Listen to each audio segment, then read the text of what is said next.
Full name is Lee Harvey Oswald, Oswald.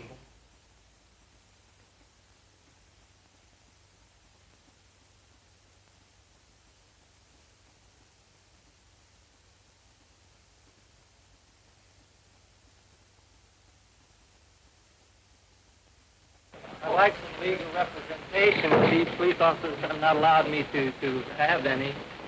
I don't know what this is all about. Back up. No, I didn't. Back up, man. President. Come on, President. No, they're taking me in because of the fact that I lived in the Soviet Union. I'm just a patsy.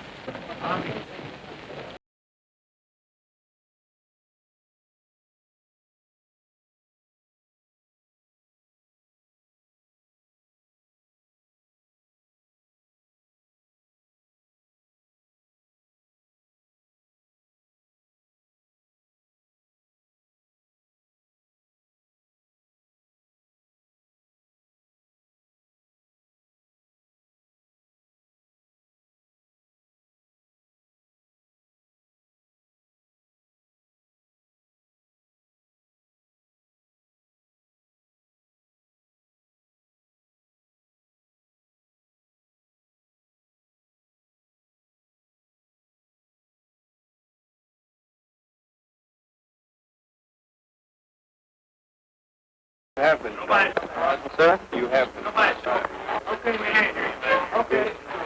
What did you do in Russia? What? A policeman hit me.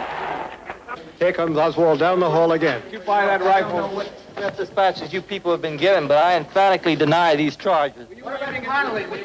Oswald is hustled through a doorway. Not committed any acts of violence. That he told anyone he planned to kill the president. He hasn't admitted killing the president to anyone. Do you have any reason to believe that there's any organization behind it? How is it he says it has not been mentioned to him? Well, I don't know what he said. He says he didn't do it. We're still working on the evidence. This has been a joint effort by the Secret Service, the Federal Bureau of Investigation, the Dallas Police Department, the Dallas Sheriff's Office, my office, and Captain Will Fritz has been in charge of it. How would you describe his mood during the questioning? Very arrogant. Has been all along. What does he say, Chief? He just denies everything. How do you sum him up as a man, based on your experience with criminal types? Oh, I think it's a man that planned this murder weeks or months ago and has laid his plans carefully and carried them out and has planned at that time what he's going to tell the police that are questioning him at present. What was his motive? He didn't give any motive since he denies them both. As we understand it, no one actually saw this man pull the trigger of the rifle that apparently killed the president. Is that correct? That is correct up to this time in our investigation. What about ballistics test, Chief?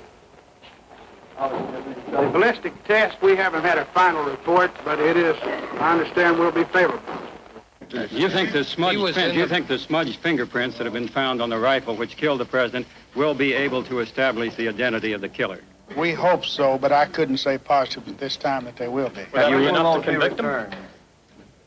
I don't know whether it would be enough to convict him or not. If we can put his prints on the rifle, I certainly would connect him with the rifle. We want to say this, that this investigation has been carried on jointly by the FBI, the Secret Service, the Rangers, and the Dallas Police Department. Captain Fritz has been in charge.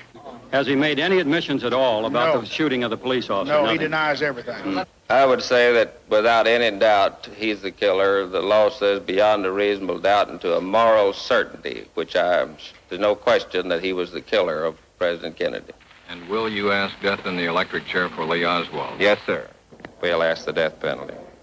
How many cases of this type have you been involved in? That is, when the death penalty is involved. Since I've been district attorney, I've asked the death penalty in 24 cases. And how many times have you attained it? 23. This man's apparent subversive background, was there any surveillance? Were police aware of his presence in Dallas? We in the police department here did not know he was in Dallas. I understand the FBI did know that he was in Dallas. Chief, do you... Normally, Chief, a practice for the FBI to inform the police, municipal police department? Chief, do you have... We did not have But you were not informed. We had not been informed of this man. Chief, do you have any concern for the safety of your prisoner in view of the high feeling among the people of Dallas over the assassination of the president? No, but necessary precautions will be taken, of course. Hey, officer. Yeah, he's got to be here. There he is. Here he comes. Now the prisoner wearing a blood splatter his chain on his t-shirt. There is Lee Oswald.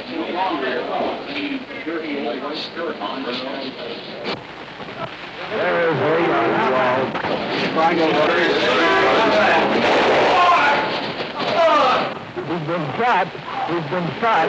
Lee Oswald has been shot. Oswald expired at 1:07 p.m. He died. I will say that I still believe that my son, Lee Harvey Oswald, is innocent, and I intend to continue in the investigation with his attorney, Mr. Mark Lane. I have tried to get Mr. Mark Lane to represent my son as an attorney before the Warren Commission. If he had lived, of course, he would be entitled to counsel. I think he is entitled to counsel now, and I think all of America now is entitled to have counsel for Lee Oswald so that we can find out actually what took place on November 22nd.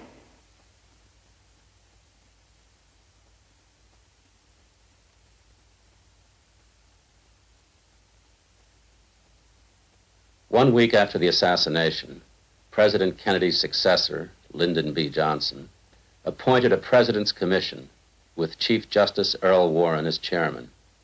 The other members were Senator Richard Russell of Georgia, Senator John Sherman Cooper of Kentucky, Representative Hale Boggs, Louisiana, Representative Gerald R. Ford, Michigan, Allen W. Dulles, former director of the CIA, and John J. McCloy, former chairman, Chase Manhattan Bank. And the Warren Commission, meeting in secret session, denied Lee Harvey Oswald defense counsel.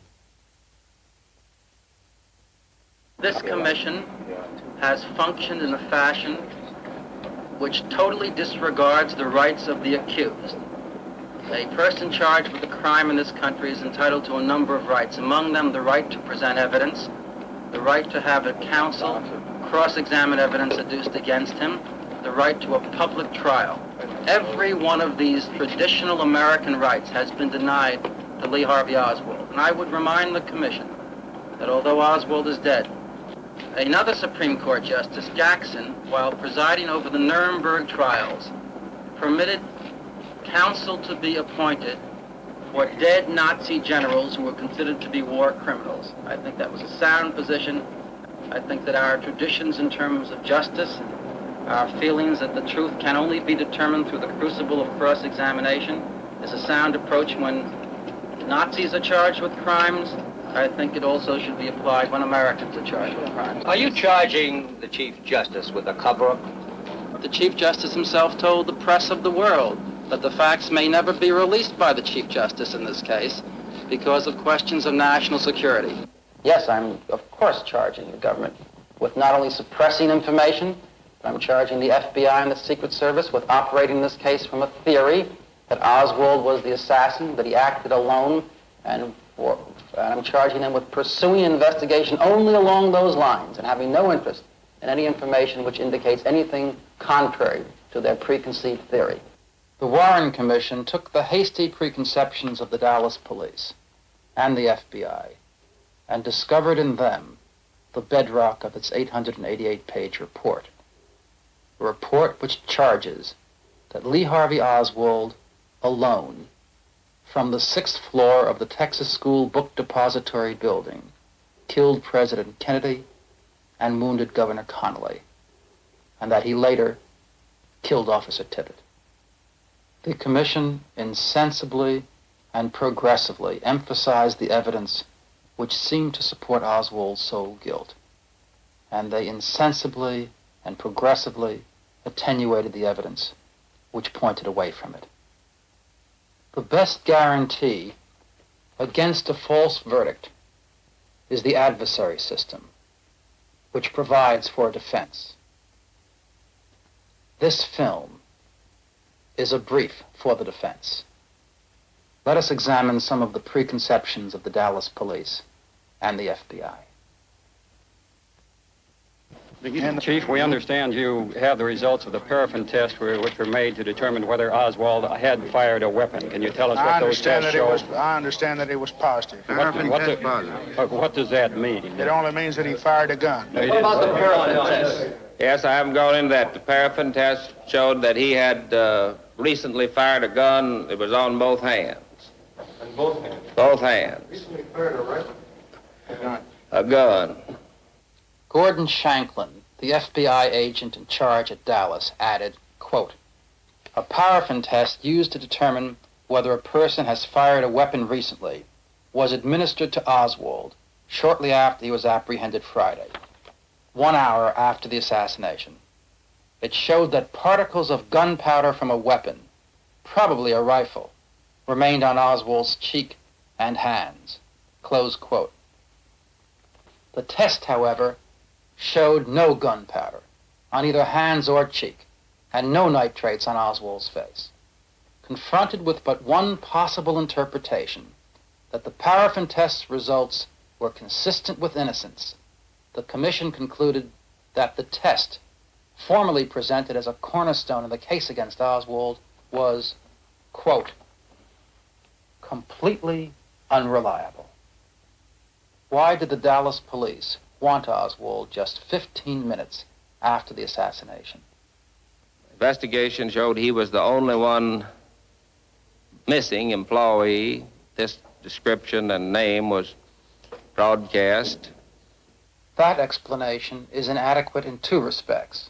First, Oswald was not the only missing employee.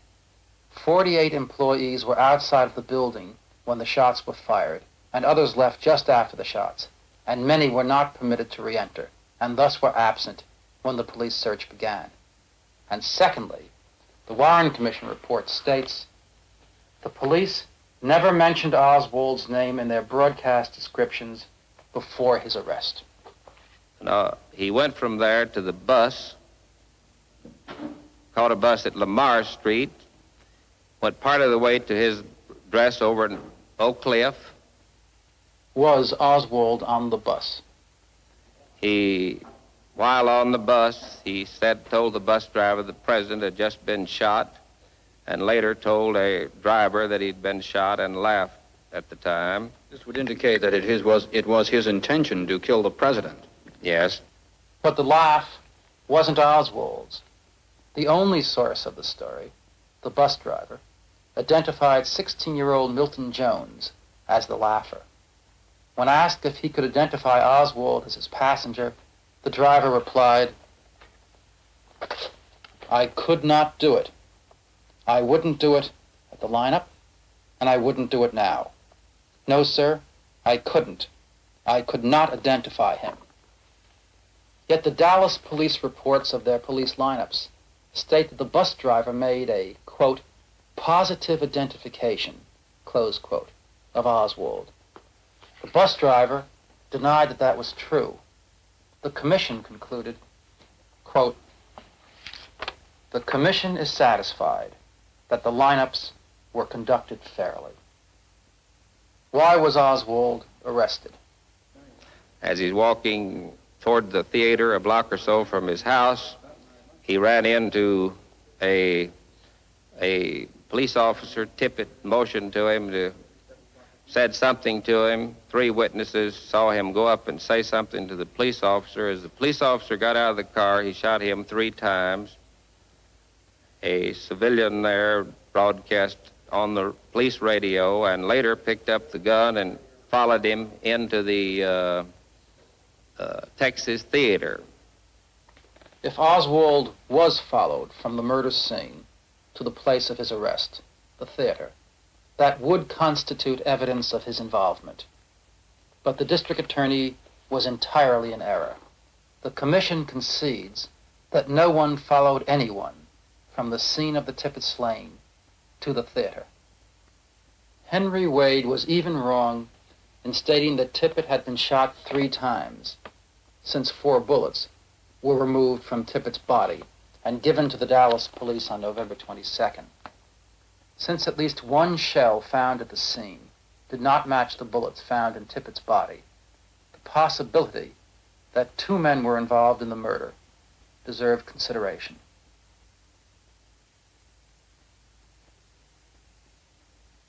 This is Dealey Plaza, Dallas, Texas. The presidential motorcade entered the plaza from Main Street. Turn north on Houston Street and southwest on Elm Street. The commission decided that the shots came from the 6th floor of the Texas School Book Depository, while the limousine was here. Directly in front and above the limousine is the triple overpass, a railroad bridge. To the right, on top of a grassy knoll, is a wooden fence, landscaped with bushes and trees. Behind the fence, a parking lot. Further back, the railroad yard, with a 14-foot tower maintained by the railroad company.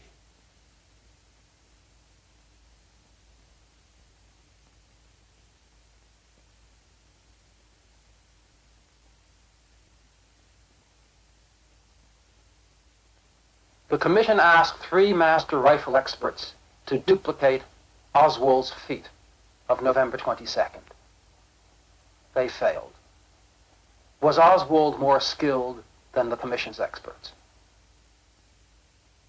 This is an interview with Sergeant Nelson Delgado, who served in the Marine Corps with Lee Harvey Oswald. Sergeant Delgado appeared as a witness before the Warren Commission. Sergeant, prior to your Warren Commission testimony, were you interviewed by agents of the FBI? Yes, they came to my home in South Jersey to interview me.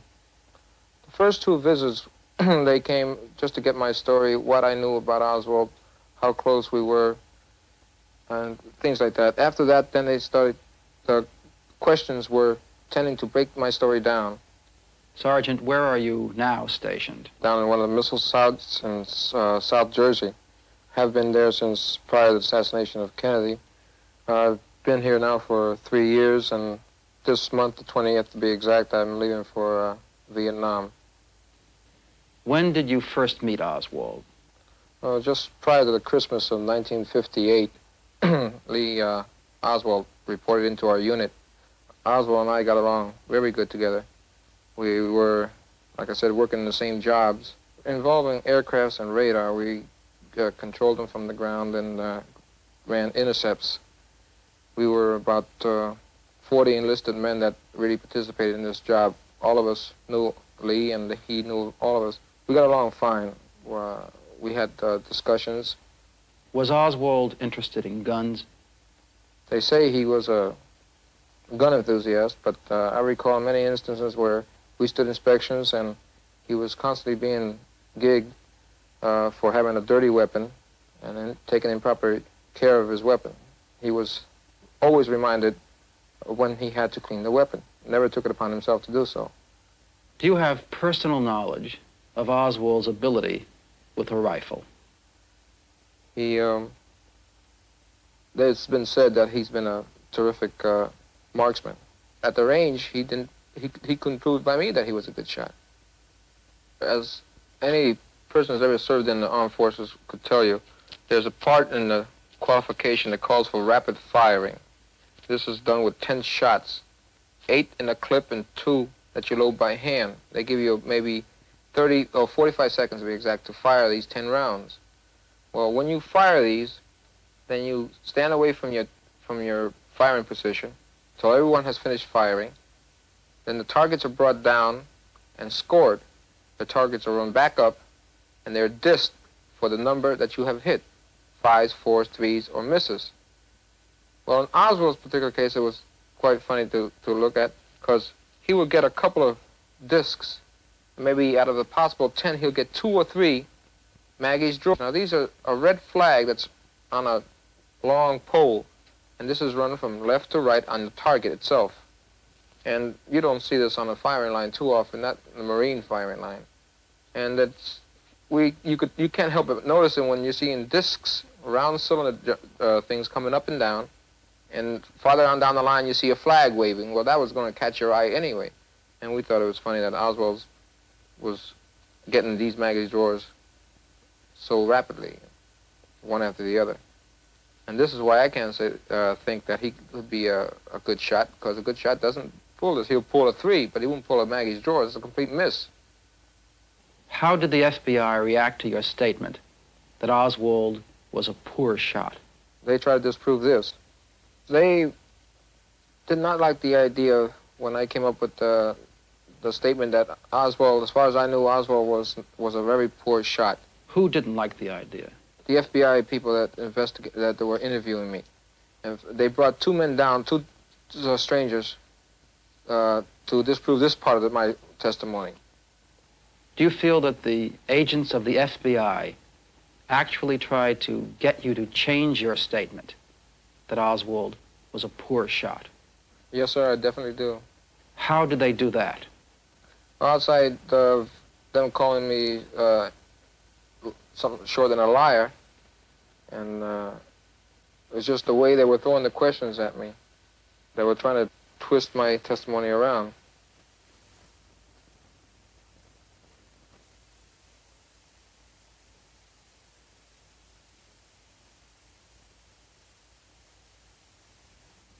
Nine wounds, 4 to President Kennedy, 5 to Governor Connolly, presented the commission with another puzzle.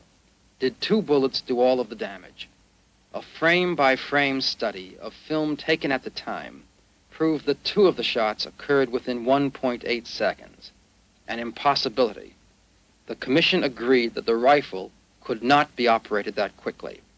Commission counsel Rankin stated, "To say they were hit by separate bullets is synonymous with saying that there were 2 assassins." But 2 assassins did not fit, so a new assumption was made. 1 bullet struck both the president and the governor. A 1-bullet, 2-victim theory. Necessity dictated that the theory become a conclusion. However, Governor Connolly, in a press conference, "I am convinced beyond any question of a doubt that the first shot that was fired did not hit me. Then I was hit. And I was not then, and I have no memory, no recollection of the sound of the shot that hit me. And beyond any question of a doubt, the third shot did not hit me. Ms. Connolly has the very definite feeling, a very strong conviction, that the first shot that was fired hit the president. The second shot that was fired hit me. The third shot that was fired hit the president. Unquestionably, when the first shot was fired, I recognized it as a shot. I thought of nothing else but that it was a rifle shot. I turned to my right. I had time to think. I had time to react. And I turned to my right to look back over my right shoulder to see if I could see anything unusual, and particularly to see if I could catch him out of the corner of my eye. Because I immediately thought... Him, you mean the president. The president. Because I immediately thought of an assassination attempt the moment I heard the shot. I didn't see anything except just the general blur of waving, of people moving, but nothing really unusual. I did not see the president out of the corner of my eye, and I was in the process of turning back to look over my left shoulder, and had about come to the point where I was looking straight forward again when I felt the impact of the bullet that hit me. But I know I wasn't hit with the first shot. And then I was hit. And I know I wasn't hit with the third shot. That much I'm absolutely sure of. Mrs. Connolly, who was seated alongside her husband, also took issue with the one bullet, two victim theory. She testified, "It was just a frightening noise, and it came from the right. I turned over my right shoulder and looked back and saw the president as he had both hands at his neck. And it seemed to me he made no utterance, no cry. I saw no blood, no anything. It was just sort of nothing, the expression on his face, and he just sort of slumped down. Then very soon, there was the second shot that hit John. As the first shot was hit and I turned to look at the same time, I recall John saying, 'Oh, no, no, no.' Then there was a second shot, and it hit John. And as he recoiled to the right, just crumpled like a wounded animal to the right, he said, 'My God, they're going to kill us all.'" Pictures taken at the time of the assassination confirm the eyewitness testimony, for they reveal that Governor Connally reacted to the bullet considerably after President Kennedy did. Two members of the commission seem to agree. Mr. Dulles. But you would then have the problem, you would think if Connally had been hit at the same time, would have reacted in the same way, and not reacted much later, as these pictures show. Mr. McCloy. That is right. Mr. Dulles. Because the wounds would have been inflicted. Mr. McCloy. That is what puzzles me. Mr. Dulles. That is what puzzles me. The commission countered with the news that Governor Connally was merely struck a glancing blow to a rib, thereby explaining his delayed reaction.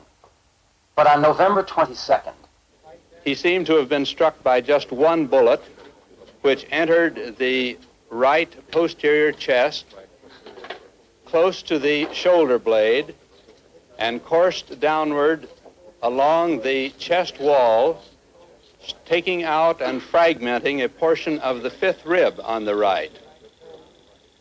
The bullet then emerged from the chest, evidently struck his right wrist, fracturing the lower portion of the right radius, and then entered the left thigh where it was spent.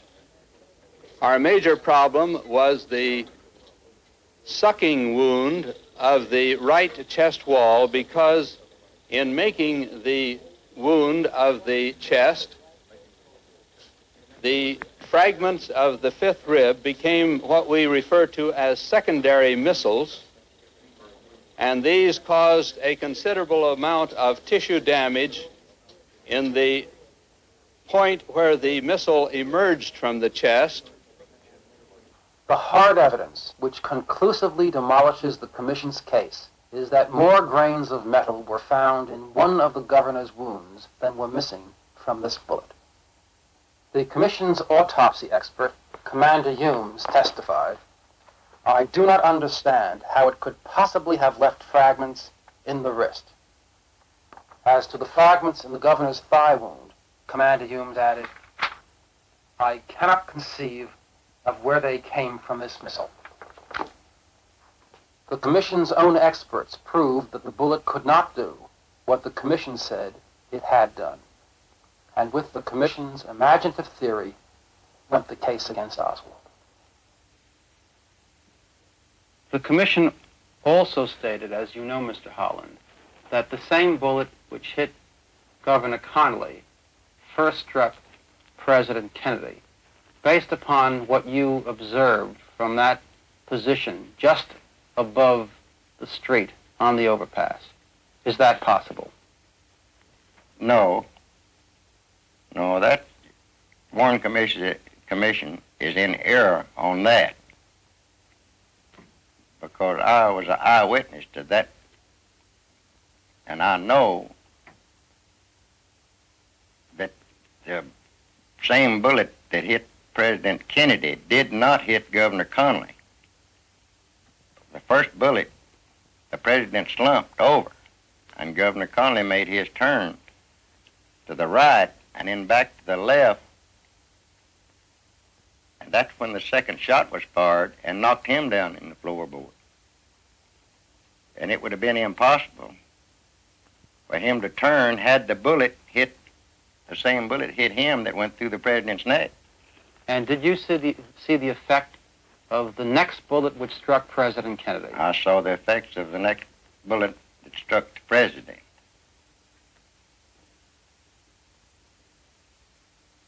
Because it flipped him over almost on his stomach and the side of his head, and his head was laying on the edge of the seat. He was laying more on his stomach, and his foot was hanging out of over the car edge of the car, upside down.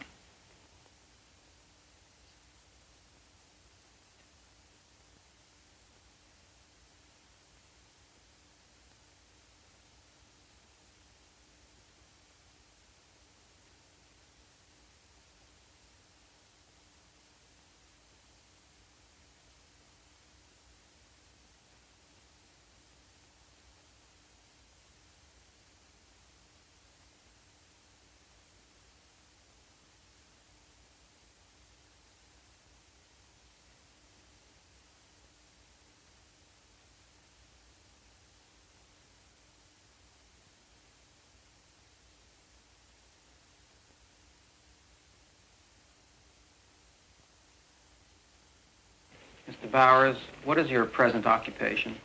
I'm Vice President of Lockwood Meadows Incorporated, which is a real estate land development company. And where were you employed on November 22nd, 1963? At that time, I was employed as a tower operator for the Union Terminal Company. And where were you at about 12:30 that day? I was at the south end of the terminal of the tower building, rather looking down toward the terminal and observing the motorcade as was everyone else in the area. Could you tell us what you heard and what you saw from about 12 noon until the time that the shots were fired? Well, for some time that morning, since perhaps 10 o'clock in the morning, we had the area pretty well sealed off, and the policemen had been stationed on the triple underpass as well as other strategic corners in the area, so that there was very little traffic moving into this area at this time. This is a dead-end area which is used primarily for parking.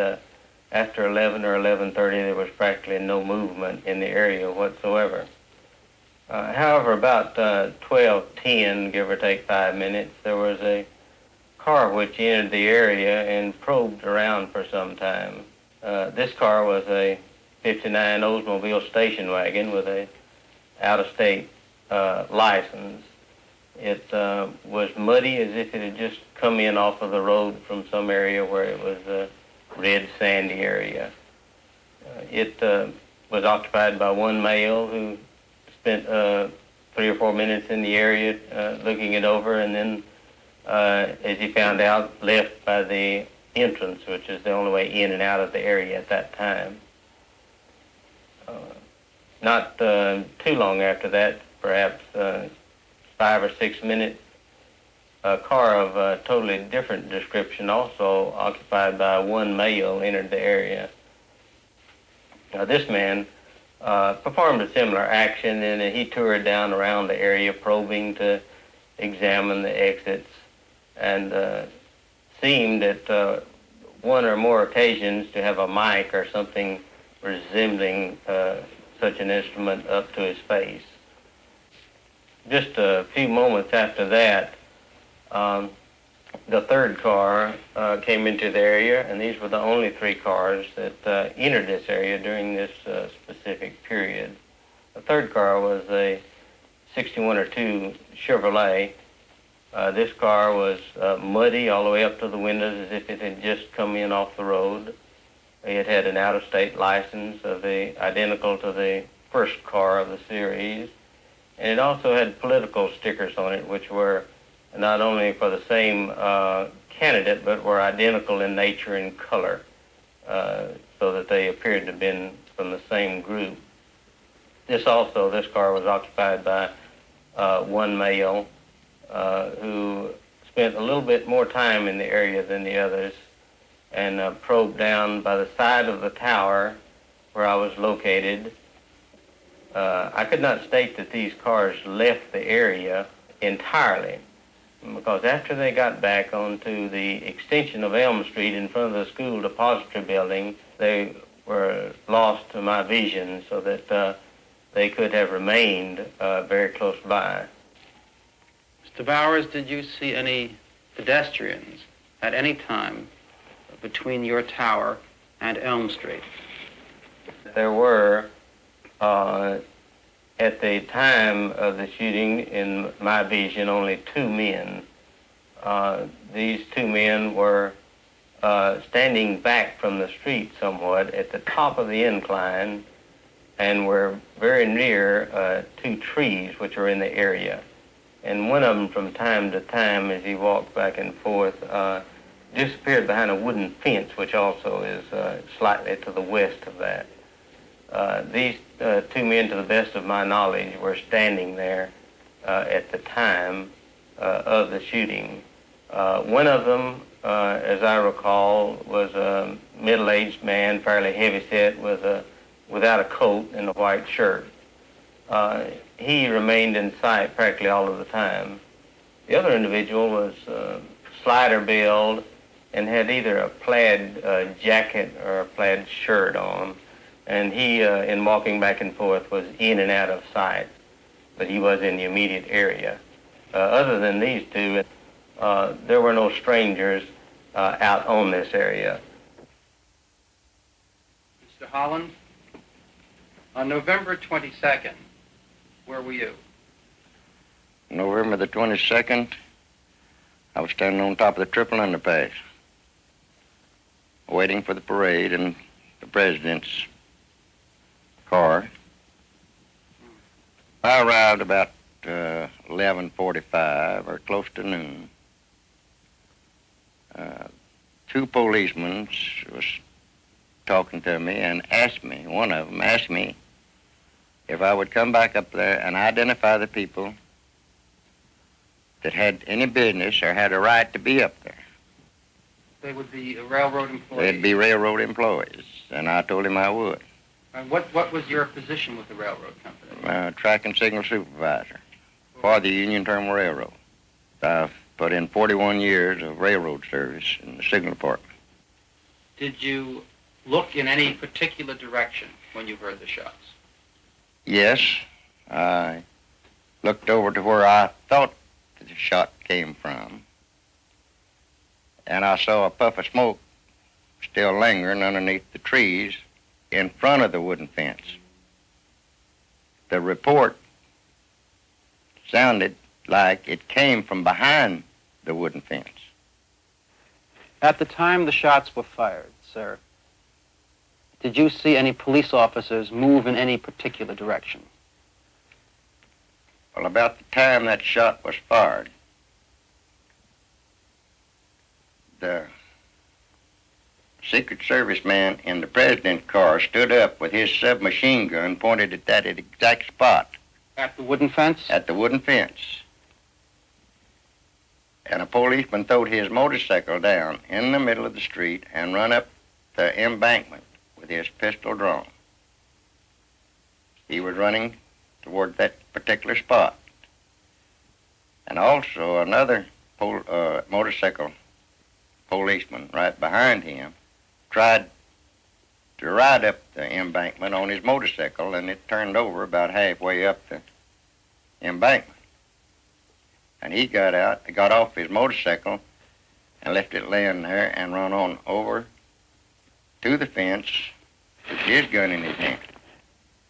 The commission said, Mr. Holland, that no one saw any suspicious activity behind the fence.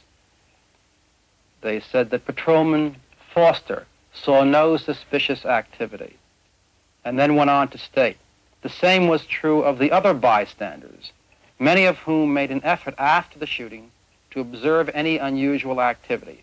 Holland, for example, immediately after the shots, ran off the overpass to see if there was anyone behind the picket fence on the north side of Elm Street, but he did not see anyone among the parked cars, close quote. How long would you say it took you to get behind the wooden fence from the time the last shot was fired? 2 or 2.5 minutes from the time the last shot was fired, and the president's car came underneath the triple underpass. And we worked our way through those cars to this particular spot. In that 2 and 2.5 minute time, Mr. Holland, is it possible that anyone who might have been behind the wooden fence could have escaped, unobserved by you? It's possible there could have been 3 or 4 people around there that wasn't observed, because that particular spot was just a sea of cars. We had to thread our way from the railroad track to this particular spot through those cars. And it's possible that it could have been a half a dozen people maybe standing over there. You were a witness who had as good a view of that scene as anyone in Dealey Plaza. Where do you think the shots came from? Well, I know where that third shot came from. Where did that shot come from? Behind the picket fence. Is there any... Close to the little plaza. Is there any doubt in your mind that that shot came from behind the fence? There's no doubt in my mind. There's no doubt whatsoever in my mind in the statement that I made in the sheriff's office immediately after the shooting, and the statement that I made to the Warren Commission. That I made it very plain there was no doubt in my mind what there was definitely a shot fired from behind that picket fence. I made it plain to the Warren Commission, and I think I made the same statement in the sheriff's office. There was a 4th shot. On November 22nd, Mr. Holland, did you tell the sheriff's office in an affidavit you signed that date that you saw a puff of smoke come from behind the picket fence? I am certain I did. Was it the general feeling, would you say, Mr. Holland, among the police officers and others, at the moment that the shots were fired, that at least one shot came from behind that wooden fence? There's about 6 or 8 of us boys from the Union Terminal run around there to find some evidence that there was someone around there. Certainly the ones that was with me that run around that fence realized what was happening. They told me the same thing that I told you, that there was definitely a shot fired, and they saw the smoke. We just all started running around that fence as a unit. Where were you on November 22nd, Mr. Dodd? I was standing on the underpass, Commerce Underpass in Dallas, Texas. Were you there alone? No, I was along with 3 friends of mine. Railroad men? Yeah, all railroad men. Mr. Holland was one of them. That's right. And did you see anything which might indicate to you where the shots came from? Well, we all 4 seen about the same thing as the shots. The smoke came from behind the hedge on the north side of the plaza, and a motorcycle policeman dropped his motorcycle in the street with his gun in his hand and run up the embankment to the hedge. And then I went north to look around the corner to see if there's anyone behind the hedge, and met Special Agent of the Katy Railroad, and he went down there, and I walked along with him to see if there were any tracks there, in which there were tracks, and cigarettes butts were laying where someone had been standing on the bumper, looking over the fence or something. Were you questioned by agents of any government agency on November 22nd, Mr. Dodd? Yes, we were. We were taken over to the courthouse and questioned by, I suppose, Secret Service men of some kind. And they asked me quite a few questions, about the same as I've told you men here today. But you were never called as a witness by the Warren? No, I never was called. Because here's the Warren report, and in the index your name is not listed, and there's no reference in the whole 888 pages to the fact that you were up there and you saw what you saw, you heard what you heard. Well, I don't know about that. But there was something that looks to me like that going on there that somebody should have found out something. A man walk up and shoot a man handcuffed to a couple of policemen and get away with it. Why, I figured there's something else that's going on besides what it should be.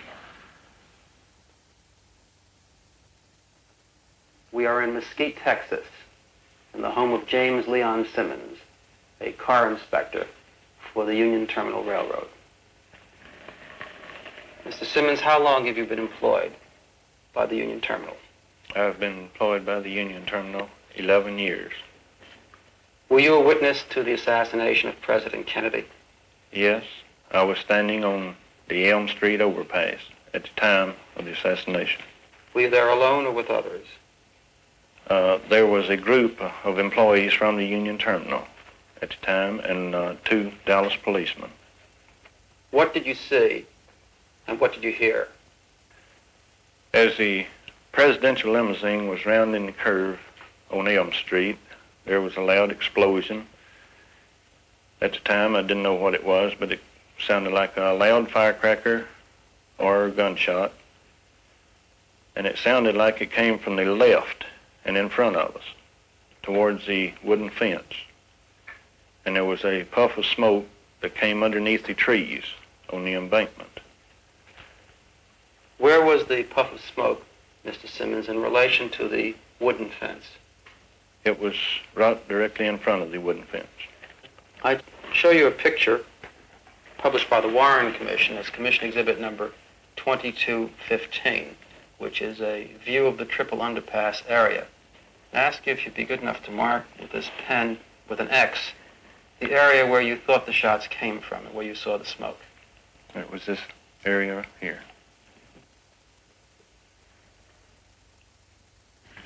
After you heard the shot and saw the smoke, what did you do?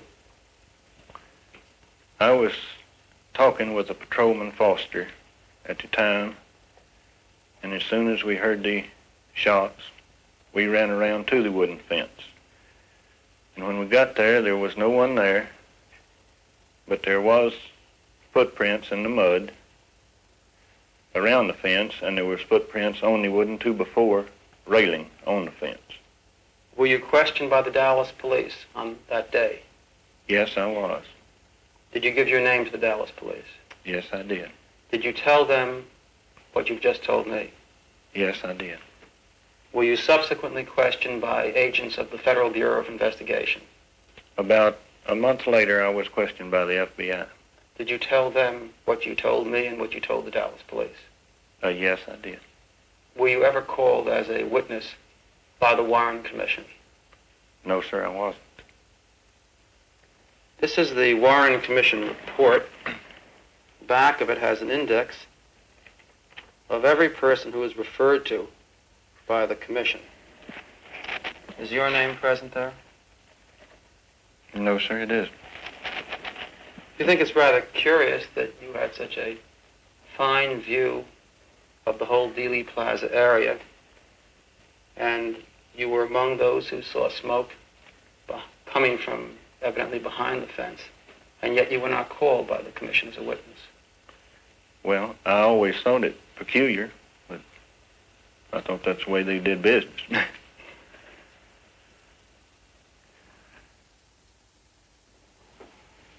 We're here with Mr. James Tague, who was slightly scratched when a bullet fired in Dealey Plaza on November 22nd caused some concrete to ricochet and strike his face. He was therefore the only person known to have been injured at all in Dealey Plaza other than the President and Governor Connolly. I stopped my car with the nose sticking out from underneath the underpass and got out of my car.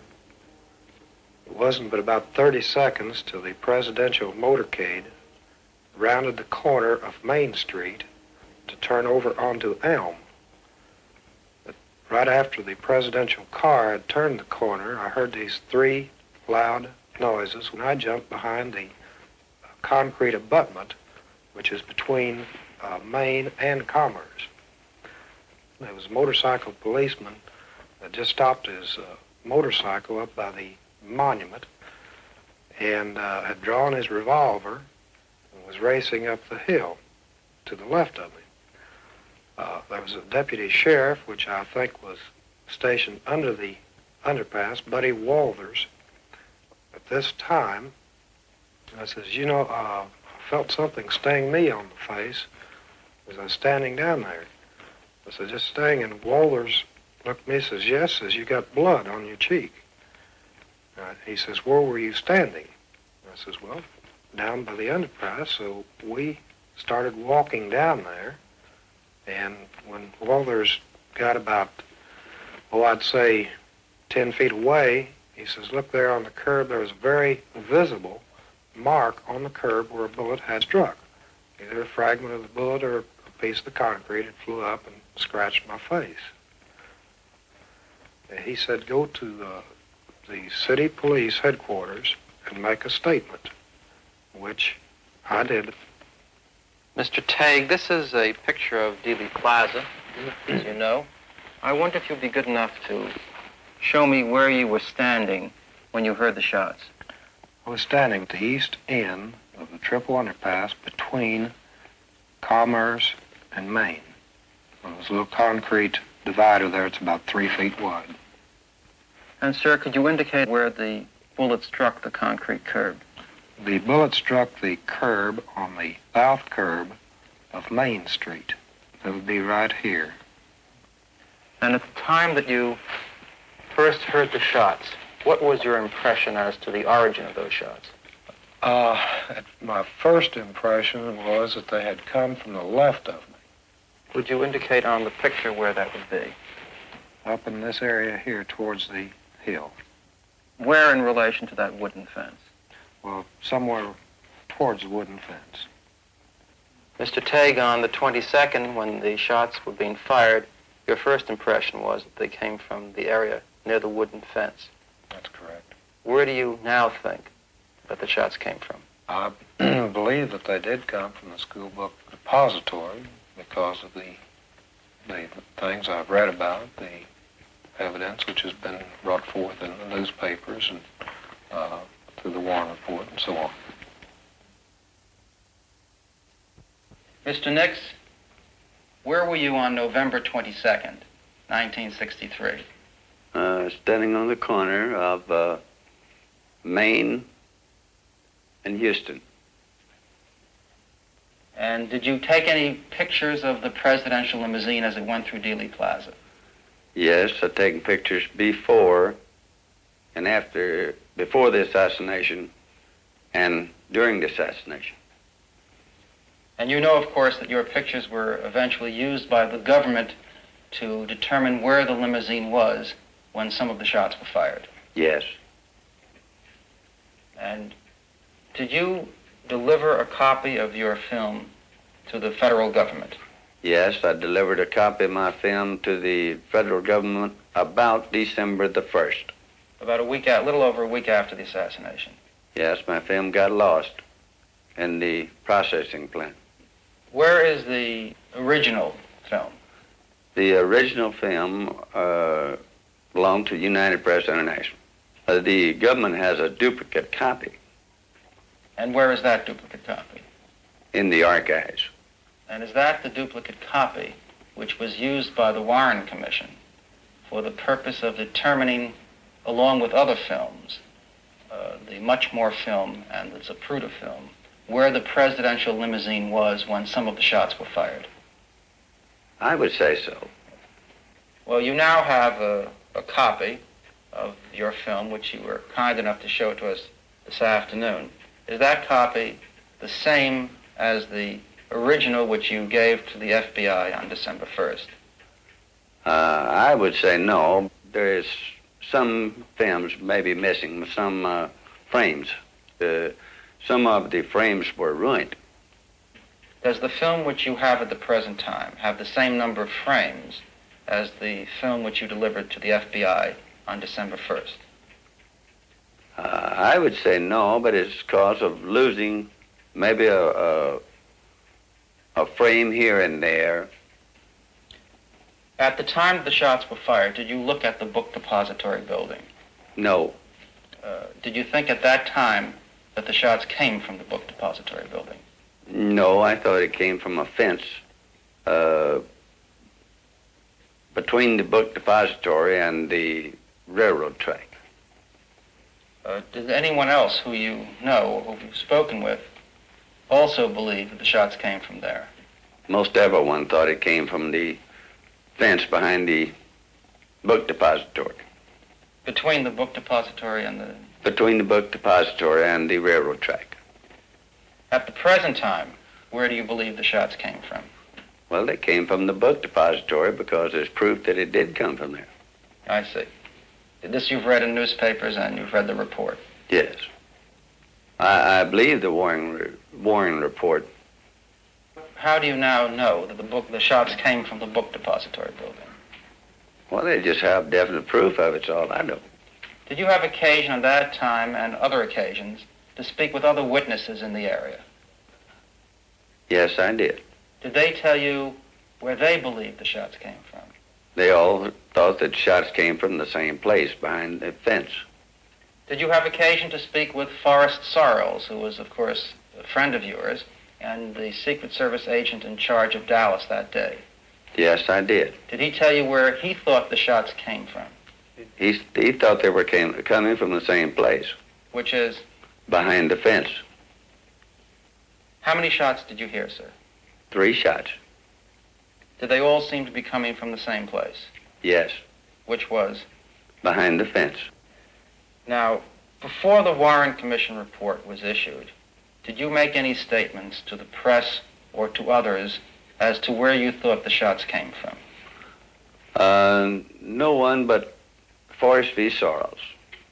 At the present time, Mr. Nix, where do you believe the shots came from on November 22nd? From the book depository. And what is the basis for your belief? Well, there's several witnesses that said that it was Oswald was in there, and the Warren report and the police and so forth proved that he was there. So we are in the basement of the Terminal Annex building on the northeast corner of Dealey Plaza. We're here with Mr. J.C. Price, the engineer in charge of the building. Mr. Price, where were you at the time that the presidential motorcade drove through Dealey Plaza?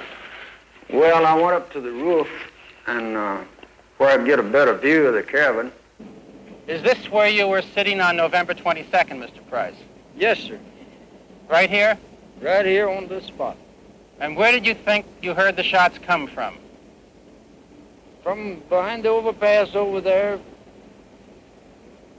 triple overpass. That's where I thought the shots were coming from. And where did you see the man run? Over behind that wooden fence, past the cars, and over behind the Texas Depository Building. Did you give that information to the Dallas Sheriff's Department on the very day of the assassination? Yes, I did. I'd say in about 30 minutes after the assassination. Were you ever called as a witness by the Warren Commission? No, sir. No, sir. I show you this map published by the Warren Commission of the Dealey Plaza area and ask you if you would mark on it where you thought the shots came from. Yes, yes, sir. That's just behind the wooden fence where it joins the overpass. Is that correct? That is correct. We're now here more than 2 years after the assassination. Now, where do you think the shots came from on November 22nd? Well, I can't be sure. It seems that from all information that's been gathered that the shots came from the Texas Boat Depository, but I can't hardly believe that, although I never did look over there at the building, but really I think the shots came from that direction. It seems that everything pointed to that fact that they came from the book depository building, but I can't buy that right now. That's about it. How many shots did you hear, Mr. Dodd? They claimed 3 shots, but it seemed to me like there were more than that happened. And did you hear any shots on November 27th? I did. How many shots? 4. I'm certain they were 4. It's possible they could have been 5, but I am certain of 4 because I'm familiar with firearms. I own rifles, shotguns, pistols. I've hunted all my life. And I'm familiar enough with guns to count the reports. Mr. Price, did you hear any shots? Yes, I heard 5 shots. I counted them, and I think I counted them accurately. 3 shots, 1 volley, and about 2 seconds, 2 more from the same gun, and there was not echoes. Are you certain there were 5 shots? I am certain. On what occasion did you have to count the shots? Well, I knew what it was all about and what they were trying to do, so the first thing that popped in my mind was to count the shots to see how many it would take to do what they wanted to do. And I wasn't excited. I was in no danger myself.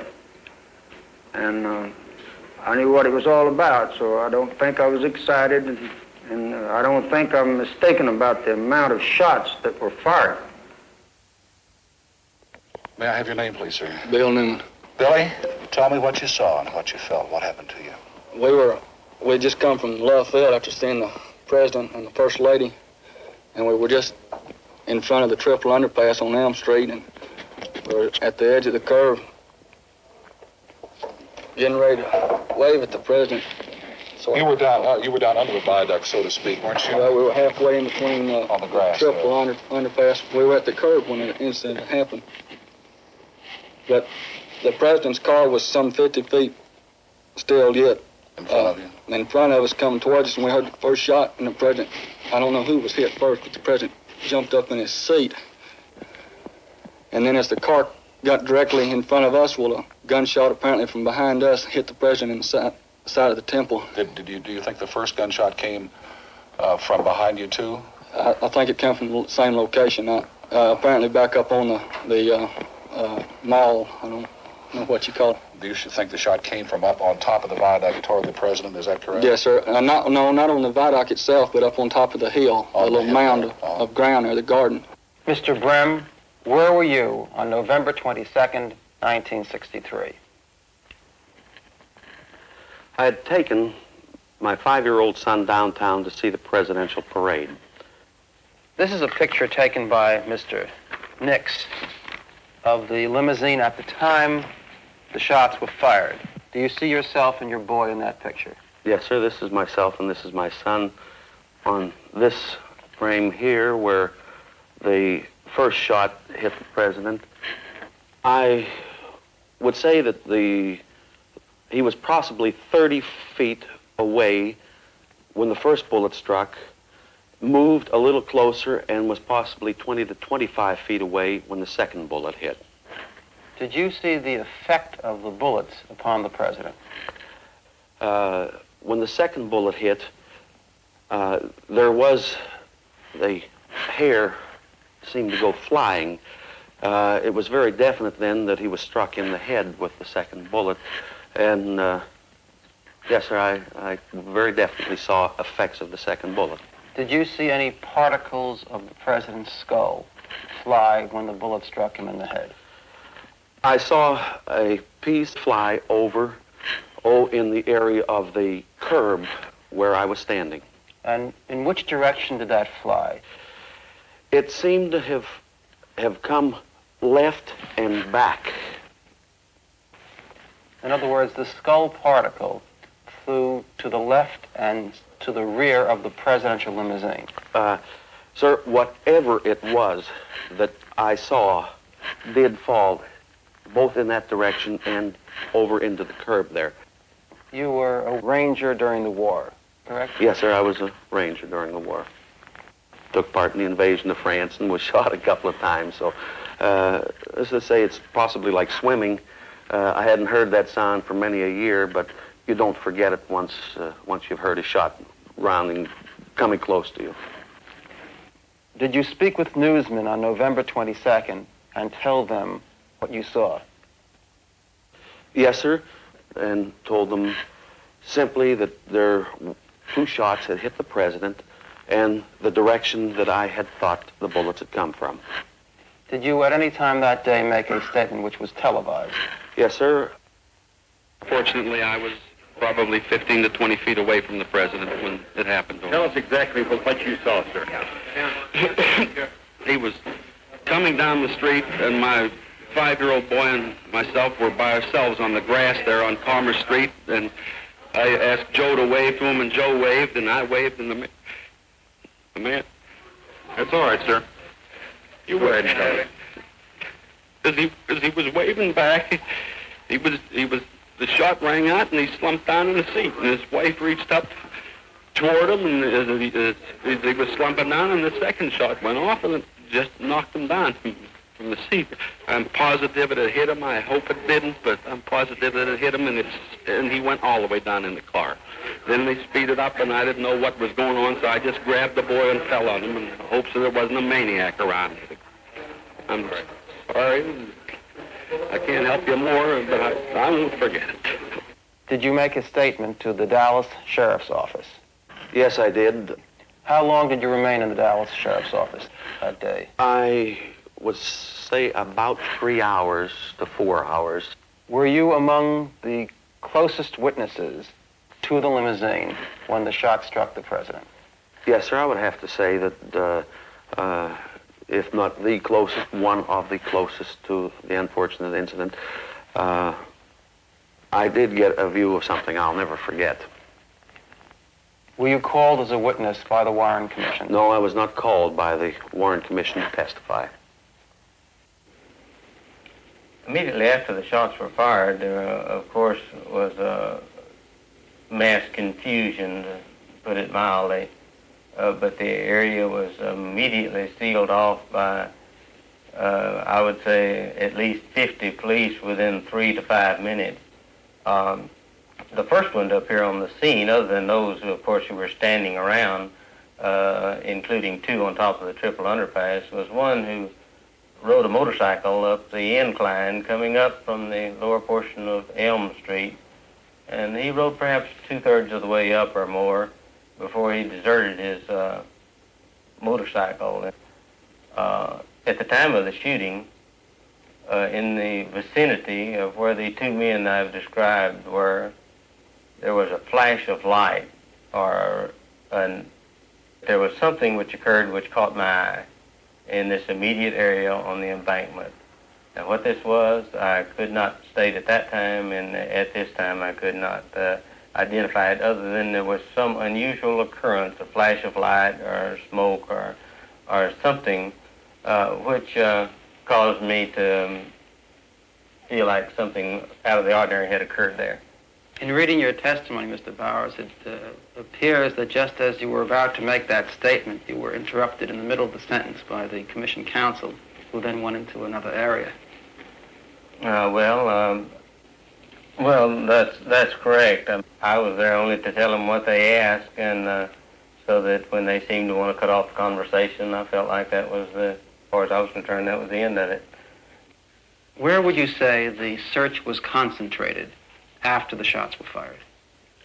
The first focus of interest certainly was the embankment, which lies directly to the south and slightly to the east of the triple underpass. There was a large concentration of police officers into this area here at the top of the embankment. I was taken in a squad car to police headquarters, to the offices of Captain Will Fritz.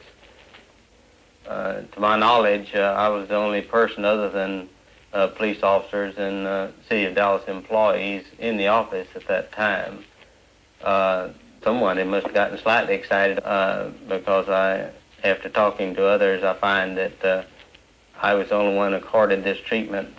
Why at the time they thought it was important and decided later it wasn't, or as one author has suggested, they decided it was better not to talk about it. I just really wouldn't know. Mr. Bowers, how many shots did you hear?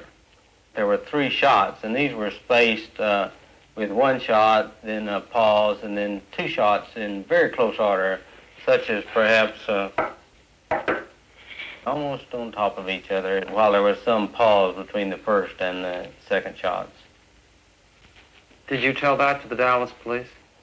Yes, I told this to the police, and then also told it to the FBI, and also I had a discussion 2 or 3 days later with them concerning this, and they made no comment other than the fact that when I stated I felt like the second and third shots could not have been fired from the same rifle, they reminded me that I wasn't an expert, and I had to agree.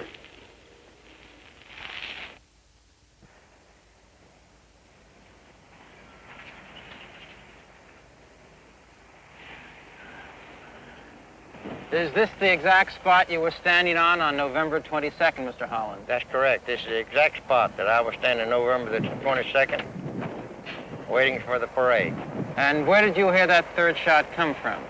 Right over about 20 or 30 feet from the other end of that little picket fence. And where was the smoke that you saw? It drifted right out underneath those green trees, those 2 trees. From behind the fence? From behind the fence. It kind of hung there just like for a few seconds, long enough that you could see that it was and then what puff of smoke. And then what'd you do? Immediately after the president's car came underneath this overpass, 4 of us broke a run around this fence to find out if we could see anybody leaving the area. Can we walk this way now that you went on the 22nd? No, we can walk that way right now. Fine.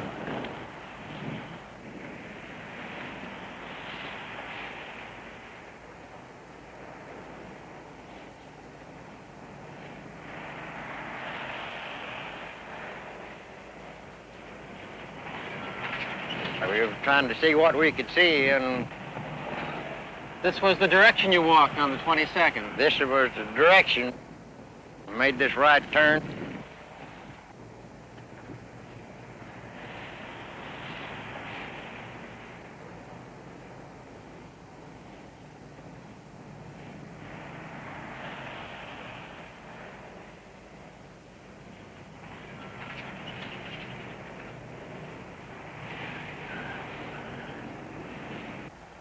Jumped this steam line, this pipe, and one man right behind me jumped, and another one jumped right on top of him.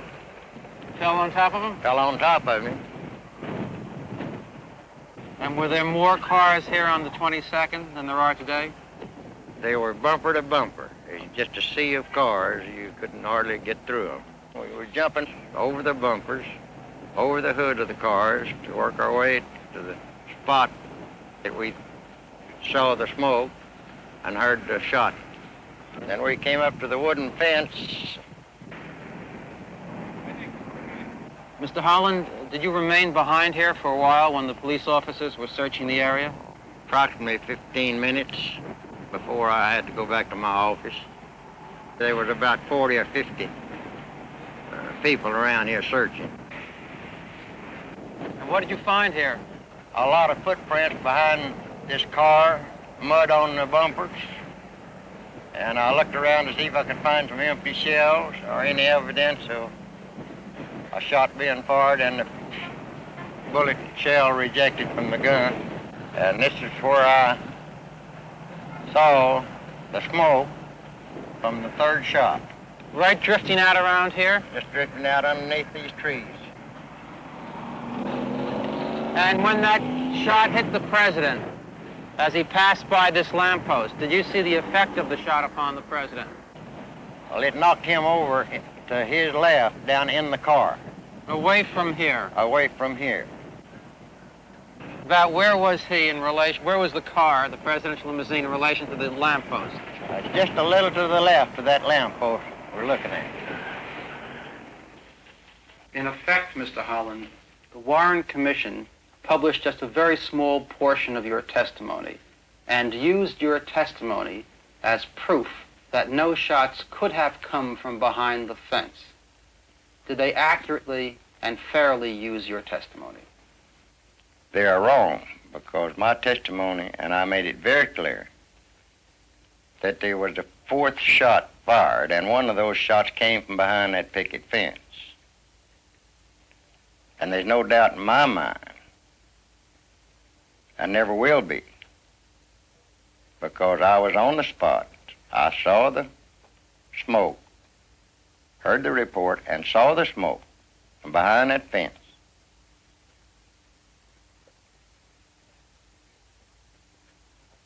And I don't see how that they could doubt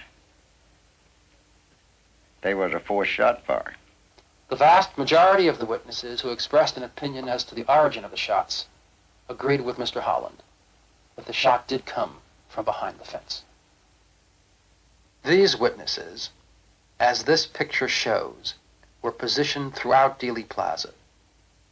The commission concluded that no credible evidence suggests that the shots were fired from any place other than the Texas School Book Depository building. Mr. Holland, you were on the overpass. You were probably in the best position of any witness on November 22nd. In your view, did the Warren Commission present all of the facts regarding the assassination of President Kennedy?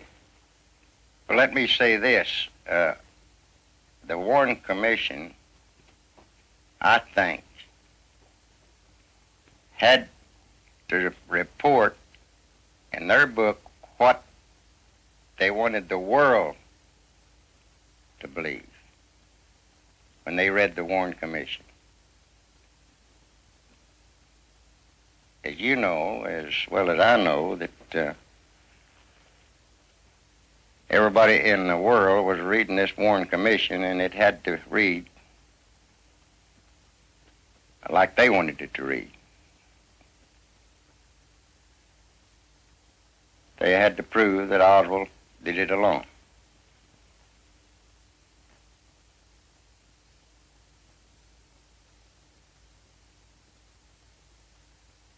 In preparing its evidence, the commission suppressed one photograph, mutilated another, cropped a third, and made a mystery of a fourth. And I took the picture. It so happened my picture, when I took it, was at the same instant that the president was hit. And that does show in my picture. Did you realize what had happened when you heard the shot? No, I didn't. There was, 3 or 4 real close together. And it was, must have been the first one that shot him, because that's when that was the time I took the picture. And during that time, after I took the picture, and the shots were still being fired, I decided I'd better get on the ground. You did lie down? I did. I was no more than 15 foot from the car, and in line of fire, evidently. Did Mrs. Kennedy scream on the first shot? I don't know about the first shot, but she did scream. She says, "My God, he's been hit, or he's been shot." Now, the picture you took, I understand the FBI has it now. Yes, that's right. The federal police did have it on November 22nd, but it was never published or referred to by the commission. The agent who took it from Mrs. Mormon described it, quote, "Mrs. Mormon had taken a picture of the lead motorcycle officer. In the background of this picture was a picture of the book depository building and the window where the gunman sat when doing the shooting. A picture of the window at the time of the shooting. Why wasn't it published? Wasn't it conclusive proof of Oswald's guilt or innocence?" This is Commission Exhibit 5. It purportedly was found among Oswald's effects. It depicts General Walker's home in Dallas and was used by the Commission as proof that Oswald shot at General Walker. Marina Oswald was questioned about it before the Commission. Question. License plate? Mrs. Oswald. I would have remembered this black spot if it were there at the time the Commission showed me this, or the FBI. When the FBI first showed me this photograph, I remember that the license plate, the number of the license plate, was on this car, was on the photograph. It had white and black numbers. There was no black spot that I see on it now. Question. Who showed you the picture? The FBI, or the Secret Service, or the Commission? Answer. The FBI first, and then the Commission. Question. Now, at the time the Commission showed you the picture in Washington, was there a hole shown in the picture where the car's license plate should be? Answer. No, I don't know what happened to this picture, because when the Commission showed me the picture, there was not this spot here. If there was a hole, I would have asked them about it right away. Why that hole is there, or that black spot. Question. Off the record, please. Who mutilated the picture after it was in the Commission's hands? The Commission never explained. Major Philip L. Willis took a series of pictures at the time of the assassination.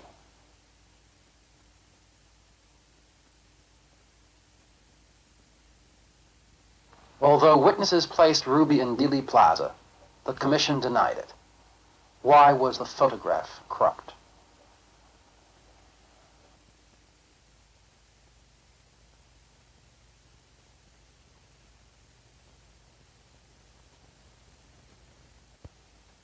Associated Press photographer James Olkins took this picture as the first shot was fired. People all over the country asked, how could Oswald be downstairs watching the motorcade if he was upstairs shooting the president? The FBI puzzled over it, too. The reason Preacher's going to be down in this area down here. Oh, he is. This is the reason for this last one. That's where we'll go. But he right back this way.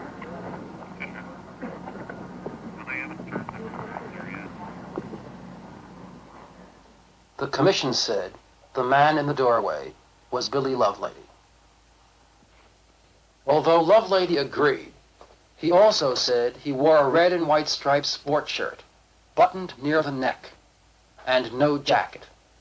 No Commission member ever saw Lovelady. Apparently, no Commission even saw a picture of him. The press was unable to obtain one. This is a previously unpublished photograph of Lovelady, taken by us from a camouflage position. Here is a picture of Oswald at the time of his arrest. Was the man in the doorway Oswald or Lovelady or neither one? If it was Oswald, that fact alone is proof of his innocence.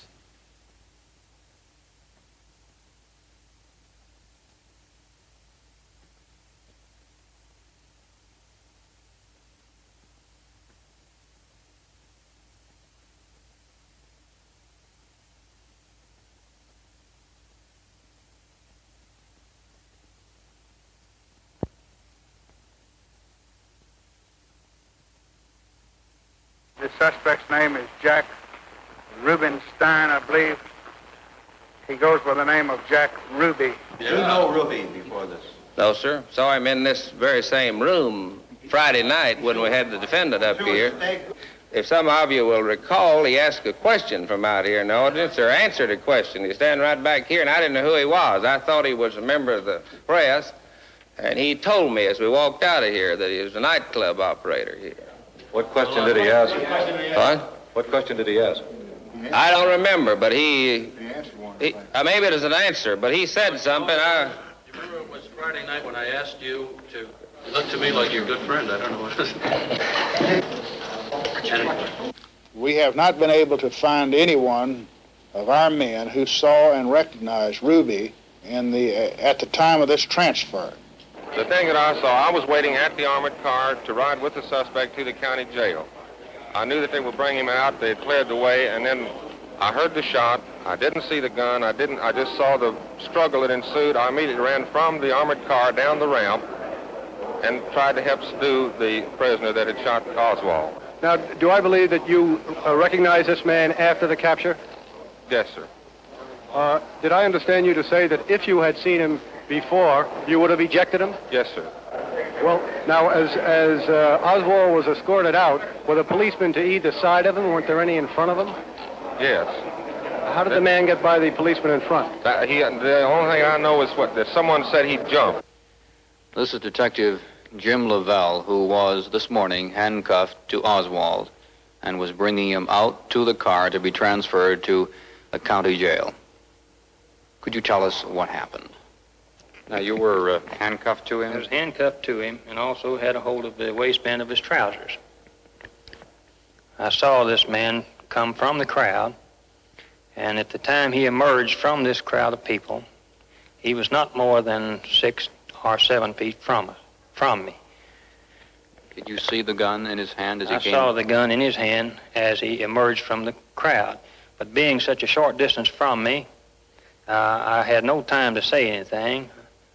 Now, when Oswald fell to the ground, was he unconscious at that point? I would say if he was not, he was nearly so. Just as soon as my partner on the other side, Mr. Graves, grabbed Jack's hand with the gun in such a manner that he couldn't fire it anymore. Did you recognize him when he came through? Yes, I have known Jack Ruby for a number of years, and I recognized him just as soon as he emerged from the crowd. We are in the office of Napoleon J. Daniels, a real estate broker in Dallas, Texas. Mr. Daniels, have you been associated with the Dallas Police Force? I was for 7 years. In what capacity? As a patrolman. Where were you on November 24th, 1963? Well, I was going down to inspect the assassination site around 11 o'clock, I guess, and I noticed Officer Vaughn standing on the Main Street ramp of the City Hall at the basement, and I stopped to go back to talk to him, and I asked him what his purpose was there, and he told me he was keeping anybody from entering the basement because they fixed to transfer Oswald. How long did you remain in front of the Main Street ramp with Officer Vaughn? About 20 minutes, I guess. Did you remain there until you heard a shot? I did. From 11 o'clock until 11:20, did anyone enter the basement through the Main Street ramp? There was one man about a couple of minutes before Oswald was shot. Could you describe that man? Yes, he was a white man, weighed about 175, and had on a blue suit, about 5'9". What was the color of his hair? It's brownish, and he was bald in the top. Was there anything else distinctive about the gentleman? He had his right hand in his right coat pocket, and something seemed to be protruding from it. What was your impression when you saw him enter the basement with his hand in his pocket? My first impression was that he had a gun in his pocket, and then I didn't think too much about it because Officer Vaughn didn't challenge him, he just let him go on down in there. Did Vaughn indicate any recognition or knowledge of who the person was when the man passed by him? Well, I just assumed he did because he didn't try to stop him. I assumed he knew who he was. Did Vaughn allow anyone else to enter the basement other than that one man? No. How long after that man entered the basement did you hear a shot? About time enough, I guess, for him to walk down in there and get settled. And then what did you do after you heard the shot, sir? Well, I walked out to the center of the entrance there and looked down in the basement. And as I looked down, I saw him also scuffling with a man, and I got the impression it was the same man because I saw his right arm, and he had on the same color clothing. Same color clothing as the man you saw? As the man I saw enter, yes. The Federal Bureau of Investigation showed you pictures of Jack Ruby in December 1963. Is that correct? It is. Did you tell the FBI then that the man in the picture, Jack Ruby, resembled very closely the man you saw enter the basement ramp. Right, that's true. The Warren Commission said that Jack Ruby did enter the Main Street ramp, and they indicated that that happened between 11 o'clock and 11:20. If Ruby did enter the Main Street ramp between 11 and 11:20, was Jack Ruby the man who you saw enter? He'd almost have to be, because that's the only man I saw go down in. The only one. In your opinion, is the man who you saw walk past Vaughn into the basement Jack Ruby? The first impression I got when Oswald was shot is that the guy I had just seen is the one that did it. And now that you've seen pictures of Jack Ruby, does that strengthen your original impression that it was Jack Ruby who you saw enter, or weaken it? I'd say it'd have to strengthen it. It strengthens it. Chief Currier, would you comment on the presence of Jack Ruby in the basement of City Hall while Lee Harvey Oswald was being transferred? How did he get there? Well, of course, it's been pretty well established by this time that he came in the ramp entrance, on the Main Street entrance. And the officer who was guarding this door had stepped away to permit a vehicle to come out. It wasn't necessary that he do this, but he had stepped across the sidewalk to assist a vehicle coming out of the basement. And that's when Ruby came into the basement. And this was less than 2 minutes before Oswald was brought down. Where was Officer Vaughn standing when this man entered past him? He's standing right in the center of the entrance to the basement there. And what was his responsibility or obligation that day, do you know? To not let anyone go down in there, for them. I know. Have you any idea why he allowed this man to enter past him? No, I don't. No, other than just he knew who he was or something. That's what I thought at the time. He had to know who he was. Did Officer Vaughn look at the man who walked past him? He looked in this direction, yes. We're at the Lewiston Raceway in Lewiston, Maine, with Mrs. Nancy Hamilton, owner of the Hamilton Stables. Mrs. Hamilton, did you testify as a witness before the Warren Commission? Yes, I did, on June 2nd, 1964. Would you tell us some of the positions you've held over the years?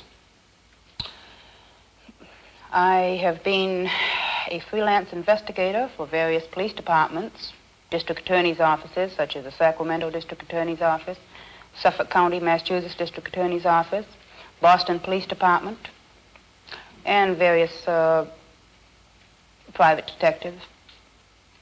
And before that, were you employed by Jack Ruby?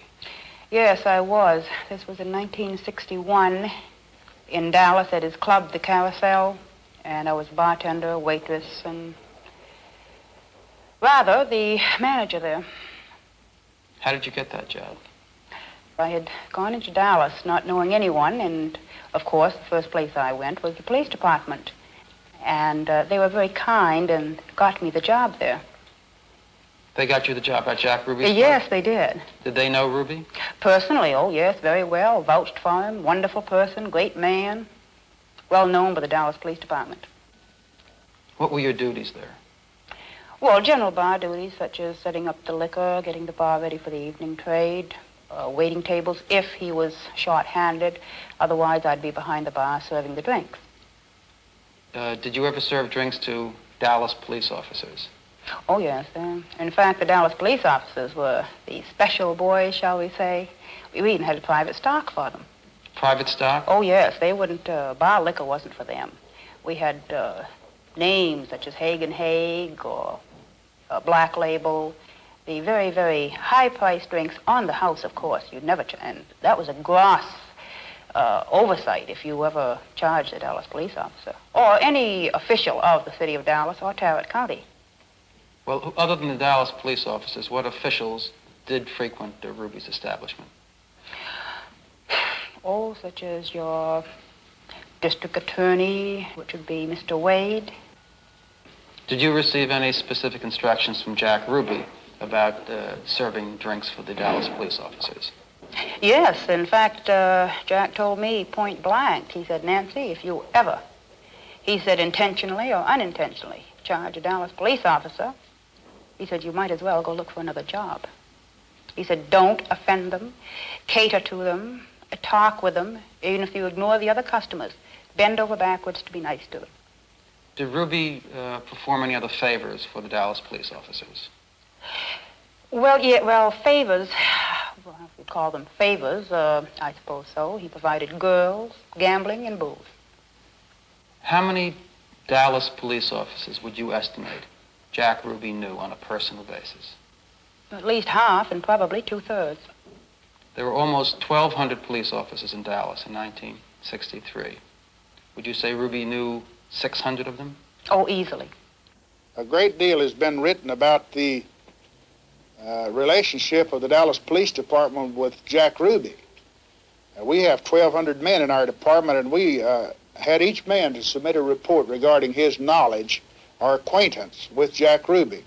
Less than 50 men even knew Jack Ruby, and less than a dozen had ever been in his place of business. You see, Jack Ruby was a man who wanted to be noticed, wanted to be known. And he used to frequent the Dallas Police Department. And he used to brag, oh, I can get this fixed for you, I can get that fixed for you. Did the Dallas Police Department or District Attorney's Office ever do any favors for Jack Ruby? Several that I could probably name, such as serving drinks a little late. I mean, Ruby was permitted to serve drinks after hours. He did, and no one ever interfered. And, of course, it was common knowledge that he ran girls and gambling, and I've never seen him any kind of pickup on him. Did you serve mixed drinks to police officers? Yes. Is it against the law in Dallas to serve mixed drinks? Oh, yes, definitely, except in a private club. This, of course, was not a private club. No, open club. So that every time you served a drink to a police officer, it was a violation of the law? Yes, and I'd say I probably broke the law a few hundred times in doing so. And of course, the police were witnesses. Well, up to a point they were witnesses. After that, I guess they probably didn't care. There, of course, came an occasion when you left Jack Ruby's employment. I don't even recall now just what it was over, but some minor infraction or something, and he got real mad and hit me. I proceeded to go down to the Dallas Police Department. I wanted to swear out a warrant on Ruby for assault and battery. So I go down and see some lieutenant, and he said, well, wait just a minute. And he went up to talk to someone, and I assumed it was Captain Fritz, because I could hear him just yelling, bloody murder. Come back down, and, shall we say nicely, advised me not to. And I said, well, what do you mean, not to what? And then they came right out and flatly told me, point blank, if you go to the district attorney and swear out a warrant or try to press charges against Jack Ruby, why, you'll have more trouble in this town than you ever bargained for.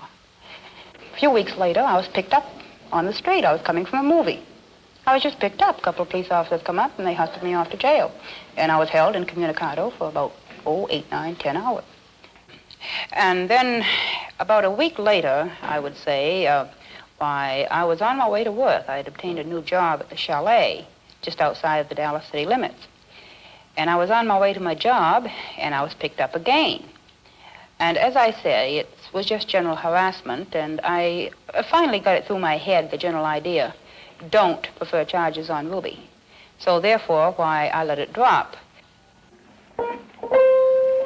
Mr. Johnson, when did you first meet Jack Ruby? I met Jack Ruby in 1952 on Irving Street, a place called the Silver Spur. I went to work for Jack Ruby in 1956. And the club was a Vegas club. I worked for him for about 6 years. Did Ruby know many Dallas police officers? Well, yes, he did. I'd say he knew probably half of the people on the force. There were about 1,200 police officers on the force. Yes, well, I'm sure he knew about half of them. Good. And he was very nice to them. A great deal has been written about the relationship of the Dallas Police Department with Jack Ruby. We have 1,200 men in our department, and we had each man to submit a report regarding his knowledge or acquaintance with Jack Ruby. less than 50 men even knew Jack Ruby, and less than a dozen had ever been in his place of business. Most of these that had been in his place of business had been in there because they were sent there on investigations or had answered a call for police service. I believe there was 4 men in our department that we were able to determine had been there socially, that is, off duty in the presence and were present in his nightclub. Did you see police officers drop into the Vegas club during the 6 years you worked there? Oh, very definitely. They would come in there all the time, off duty, on duty, and so forth. And How were they treated? they were treated royally. You testified before the Warren Commission, didn't you? Yes, I did. Did they ask you how many police officers Jack Ruby knew? No, they didn't ask me that question. I've just read your testimony, and as I recall, they asked you one question about a police officer. They asked you if you knew a policeman named Harry Olson. And you said you didn't remember the name. That name didn't register with me. But that was the only question they asked you about policemen. About policemen, yes. They asked me numerous questions, but nothing about police other than that one that you just named. Do you know if Officer J.D. Tippett ever was at the Carousel Club during the time that you were there? This is funny because Officer Tippett, God rest his soul, is the first man I ever met when I went to Dallas, and he was wonderful to me. Of course, Tippett knew Ruby, and Ruby knew Tippett. How do you know that Tippett and Ruby knew each other? Well, I've seen him speak. I've seen him speak down in the police building. Of course, he said something about... And it's funny, you know, Tippett said to me one time, and this isn't in the Warren Commission report, but I'd been thinking this over, of course, since you called me and asked me for this interview. Tippett said something to me one time. It didn't really make much sense. He said, Nancy, he said, this was while I was still working for Ruby. He said, I'd like to see you get another job. And I said, why? Why? He said, oh, I don't know. He said, you're a nice, clean kid. He said, I don't know. And then somebody come in and he cut right off there. I never thought anything more about it. This is Sunday afternoon. We're at a deserted construction site in Arlington, Texas, about 19 miles from Dallas, with Harold Williams. Mr. Williams, have you ever met Jack Ruby? Well, in November, the beginning of November, in the year that President Kennedy was assassinated, I did see Jack Ruby outside of a club in North Dallas, the McCarter Club. I was in there having some fun at the party, you know, and we were to see some girls, which Jack Ruby was to punish for us, and we were to drink, sit around and have a good time. This was a club where both white and colored attended here in Dallas, and it was well known as an after-hours spot. And I was in one of the various rooms that they have there with a girl talking and smoking. And when this guy dressed in plain clothes came in and very roughly told me to sit down. Out of nowhere came a bunch of guys that began to rough me up. And then I was taken handcuffed to a car. It was an ordinary car. It was not a police car. I could use the word, it was an off-duty car. And I began to take notice of who was in the car, their faces, and trying to hear names.